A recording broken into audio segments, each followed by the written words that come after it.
Bani Israel adalah keturunan Nabi Yakub, Israel, yang dalam sejarahnya mengalami berbagai ujian dan perjalanan panjang, terutama di masa kepemimpinan Nabi Musa alaihissalam.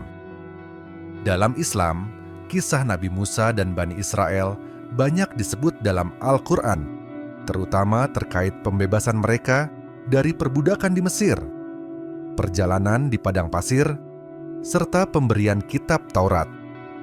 Bani Israel awalnya tinggal di Mesir sejak zaman Nabi Yusuf alaihissalam, yang saat itu menjadi pejabat tinggi di pemerintahan Mesir. Setelah Nabi Yusuf wafat, raja-raja Fir'aun berikutnya tidak mengenal jasa Bani Israel dan mulai menindas mereka. Fir'aun saat itu merasa terancam dengan jumlah Bani Israel yang terus bertambah dan memerintahkan pembunuhan semua bayi laki-laki mereka. Quran Surah Al-Qasas ayat 4. Nabi Musa lahir dalam kondisi ini dan diselamatkan oleh Allah dengan cara dihanyutkan di sungai Nil. Ia kemudian diasuh oleh keluarga Fir'aun sendiri. Quran Surah Al-Qasas ayat 7 hingga 9. Setelah dewasa, Nabi Musa meninggalkan Mesir ke Madian dan bertemu Nabi Syuaib. Ia menikahi salah satu putri Nabi Syuaib dan menjadi penggembala selama beberapa tahun. Saat kembali ke Mesir, ia menerima wahyu dari Allah di Bukit Tur, Sinai, dan diangkat sebagai rasul untuk membebaskan Bani Israel dari perbudakan. Quran Surah Taha ayat 9 hingga 14. Nabi Musa dan saudaranya, Nabi Harun alaihissalam, diperintahkan untuk berdakwah kepada Fir'aun dan meminta pembebasan Bani Israel. Quran Surah Taha ayat 42 hingga 48. Fir'aun menolak seruan Nabi Musa dan menantangnya dalam pertandingan sihir. Dengan izin Allah, Nabi Musa mengalahkan para penyihir dengan mukjizat tongkatnya yang berubah menjadi ular besar. Quran Surah Asy-Syu'ara ayat 30 hingga 51. Akibat kekalahannya, Fir'aun semakin menindas Bani Israel, hingga Allah memerintahkan Nabi Musa untuk membawa mereka keluar dari Mesir pada malam hari. Saat mereka tiba di Laut Merah, Fir'aun mengejar dengan pasukannya. Allah membelah laut dengan mukjizat Nabi Musa, sehingga Bani Israel bisa menyeberang. Ketika Fir'aun dan tentaranya masuk ke dalam laut, air kembali menutup dan menenggelamkan mereka. Quran Surah Yunus ayat 90 hingga 92. Setelah selamat dari Mesir, Bani Israel melakukan perjalanan panjang di padang pasir menuju Tanah Suci Palestina. Allah menurunkan makanan manna dan salwa sebagai rezeki bagi mereka. Quran Surah Al-Baqarah ayat 57. Nabi Musa naik ke Gunung Tur untuk menerima kitab Taurat sebagai pedoman hukum bagi Bani Israel. Quran Surah Al-A'raf ayat 140, 3 hingga 145. Saat Nabi Musa pergi ke Gunung Tur, sebagian Bani Israel dipengaruhi oleh Samiri dan membuat patung anak sapi dari emas untuk disembah. Quran Surah Taha ayat 85 hingga 88. Ketika Nabi Musa kembali, ia marah dan menghukum mereka serta memperingatkan mereka agar tetap beriman kepada Allah. Quran Surah Taha ayat 89 hingga 97. Karena ketidaktaatan mereka dan seringnya membangkang, Allah menghukum Bani Israel dengan menjadikan mereka tersesat di padang pasir selama 40 tahun. Quran Surah Al-Ma'idah ayat 26. Bujuh, dalam masa ini, generasi yang membangkang banyak yang wafat, dan generasi baru yang lebih taat muncul. Nabi Musa dan Nabi Harun wafat sebelum Bani Israel memasuki Tanah Suci, dan kepemimpinan diteruskan oleh Nabi Yusya bin Nun. Quran Surah Al-Ma'idah ayat 23 hingga 26. Sejarah awal Bani Israel dalam Islam menunjukkan bagaimana mereka mengalami penindasan, dibebaskan oleh Allah melalui Nabi Musa, namun juga diuji dengan ketidaktaatan. Kisah ini menjadi pelajaran tentang ketakwaan, kesabaran, dan pentingnya mengikuti petunjuk Allah. Bani Israel mengalami berbagai peristiwa besar sebelum akhirnya dihukum oleh Allah dengan tersesat di padang Tih selama 40 tahun. Berikut adalah kronologi berdasarkan sumber Islam, terutama Al-Quran dan tafsir para ulama. Setelah wafatnya Nabi Yusuf alaihissalam, Bani Israel yang awalnya dihormati di Mesir mulai mengalami penindasan di bawah Fir'aun. Fir'aun memerintahkan pembunuhan semua bayi laki-laki Bani Israel. Quran Surah Al-Qasas ayat 4 hingga 6. Nabi Musa alaihissalam lahir dan diselamatkan oleh Allah dengan dihanyutkan di sungai Nil. Ia kemudian diangkat sebagai anak oleh istri Fir'aun, Asiyah.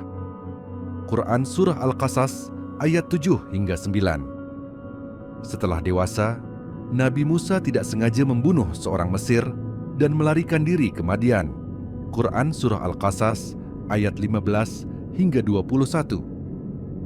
Di Madian, ia menikah dengan salah satu putri Nabi Syuaib dan tinggal di sana selama beberapa tahun. Saat kembali ke Mesir, Allah memberinya wahyu di Gunung Tur dan mengutusnya kepada Fir'aun untuk membebaskan Bani Israel. Quran Surah Taha ayat 9 hingga 48. Bersama Nabi Harun alaihissalam, Nabi Musa berdakwah kepada Fir'aun, tetapi ia menolak dengan keras. Nabi Musa diberikan berbagai mukjizat, termasuk tongkat yang berubah menjadi ular dan tangan bercahaya. Quran Surah An-Naml ayat 10 hingga 12. Fir'aun menantangnya dalam adu sihir, tetapi Nabi Musa menang dan banyak penyihir yang beriman kepada Allah. Quran Surah Asy-Syu'ara ayat 38 hingga 51. Fir'aun tetap menindas Bani Israel, sehingga Allah menurunkan berbagai azab seperti banjir, belalang, kutu, katak, dan darah. Quran Surah Al-A'raf ayat 133. Nabi Musa akhirnya diperintahkan Allah untuk membawa Bani Israel keluar dari Mesir pada malam hari. Quran Surah Asy-Syu'ara ayat 52 hingga 54. Saat dikejar oleh Fir'aun dan pasukannya, Allah membelah Laut Merah sehingga Bani Israel bisa menyeberang. Fir'aun dan tentaranya tenggelam. Quran Surah Yunus ayat 90 hingga 92. Setelah selamat, Bani Israel berjalan menuju Tanah Suci, Palestina. Mereka mengeluh kekurangan makanan, sehingga Allah menurunkan manna dan salwa. Quran Surah Al-Baqarah ayat 57. Nabi Musa naik ke Gunung Tur untuk menerima kitab Taurat sebagai hukum bagi Bani Israel. Quran Surah Al-A'raf ayat 143 hingga 145. Saat Nabi Musa berada di Gunung Tur, seorang lelaki dari Bani Israel bernama Samiri membuat patung anak sapi dari emas dan menyesatkan mereka untuk menyembahnya. Quran Surah Taha ayat 85 hingga 88. Ketika kembali, Nabi Musa marah besar dan menghukum mereka. Samiri diusir dan mereka diperintahkan bertaubat. Quran Surah Taha ayat 89 hingga 97. Setelah menerima Taurat, Nabi Musa memimpin Bani Israel menuju Palestina, tanah suci yang dijanjikan Allah kepada mereka. Quran Surah Al-Ma'idah ayat 21. Namun mereka takut terhadap kaum yang kuat di sana, kaum Kan'an dan Amalikah, dan menolak perintah Allah untuk berperang. Quran Surah Al-Ma'idah ayat 22 hingga 24. Hanya 2 orang beriman yang mengajak mereka untuk taat dan bertawakal kepada Allah, tetapi mayoritas Bani Israel tetap membangkang. Quran Surah Al-Ma'idah hingga 23.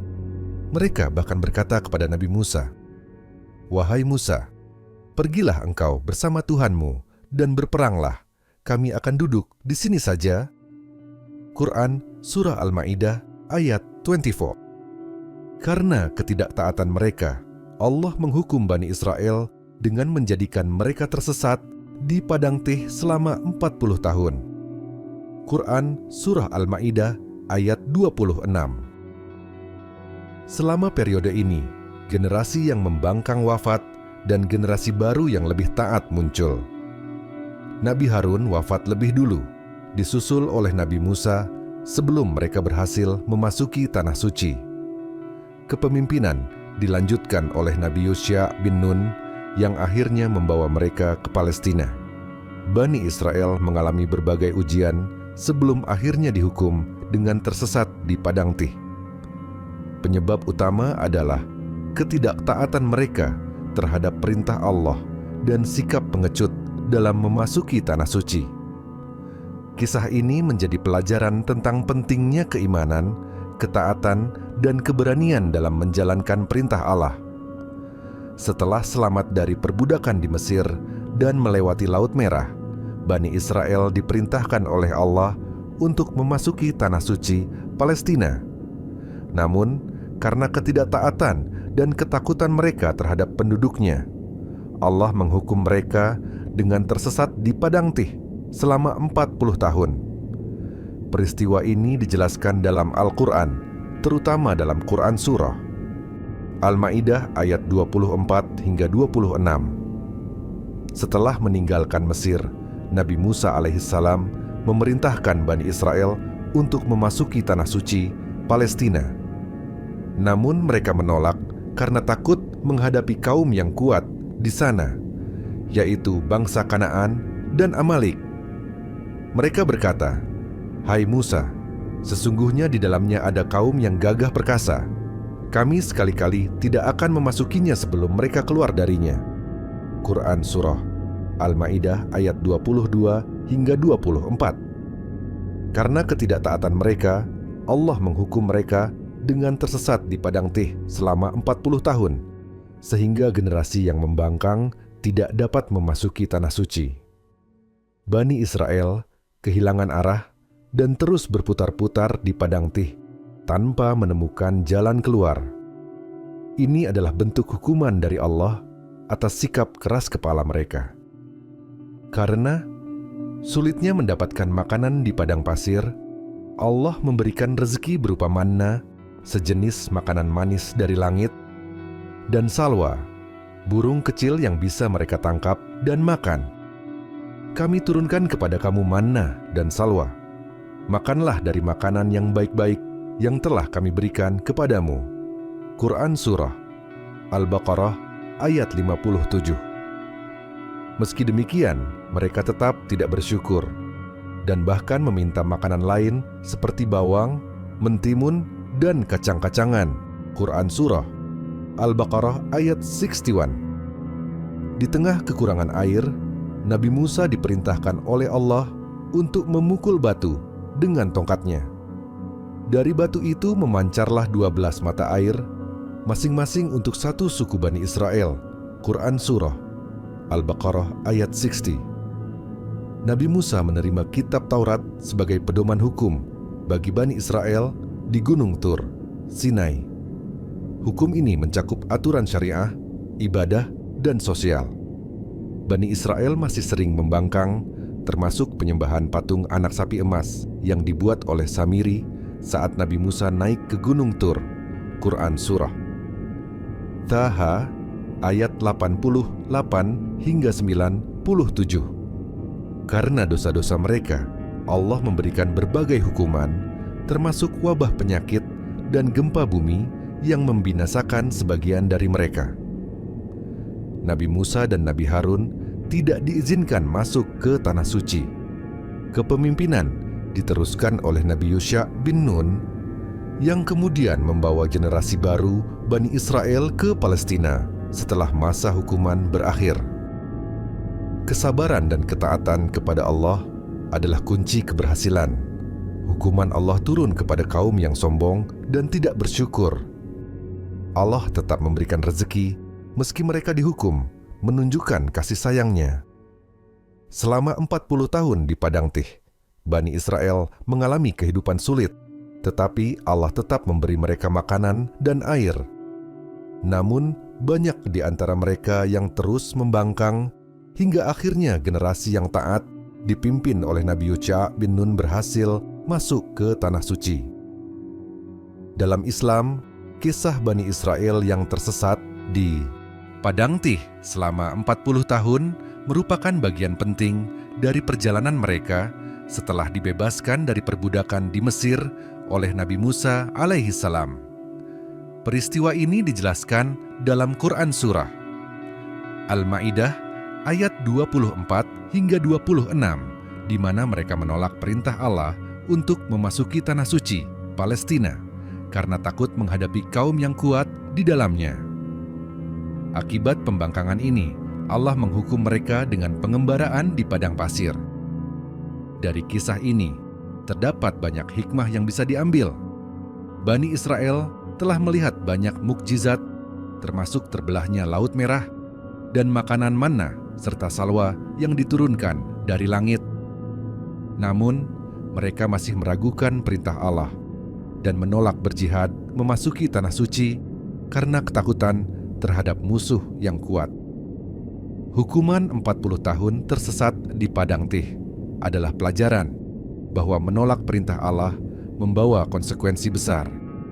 Mereka berkata, "Hai Musa, sesungguhnya kami tidak akan memasuki negeri itu selama-lamanya, selama mereka ada di dalamnya. Maka pergilah engkau bersama Tuhanmu, dan berperanglah kalian berdua.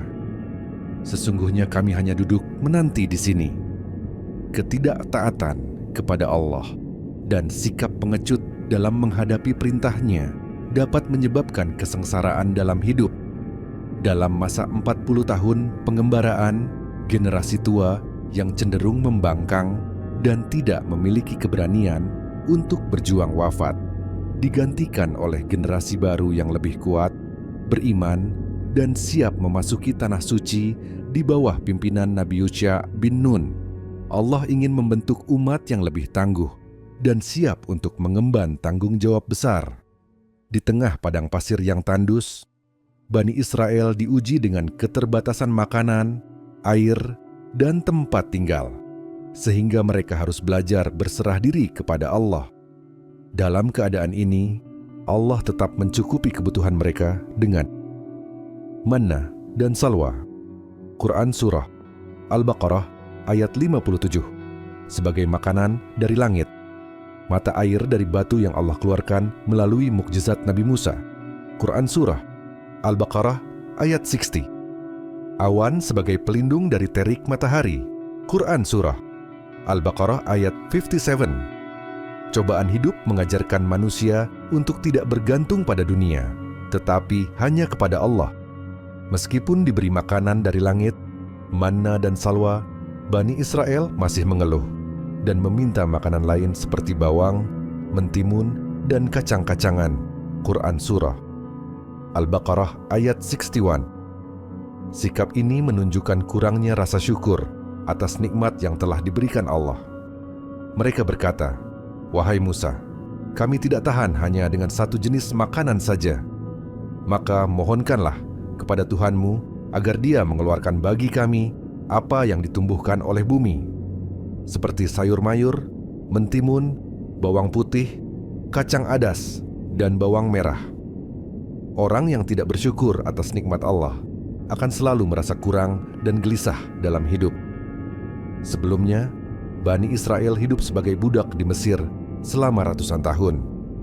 Jiwa mereka masih terpengaruh oleh mental ketergantungan, pengecut, dan tidak siap menghadapi tantangan. 40 tahun di Padang Tih menjadi masa pelatihan untuk menghilangkan mental budak dan membangun keimanan serta kemandirian. Perubahan besar memerlukan proses panjang. Untuk menjadi bangsa yang kuat, manusia harus mengalami ujian dan perjuangan. Pengembaraan 40 tahun di Padang Tih bukan hanya hukuman, tetapi juga pendidikan dan pembentukan karakter bagi Bani Israel.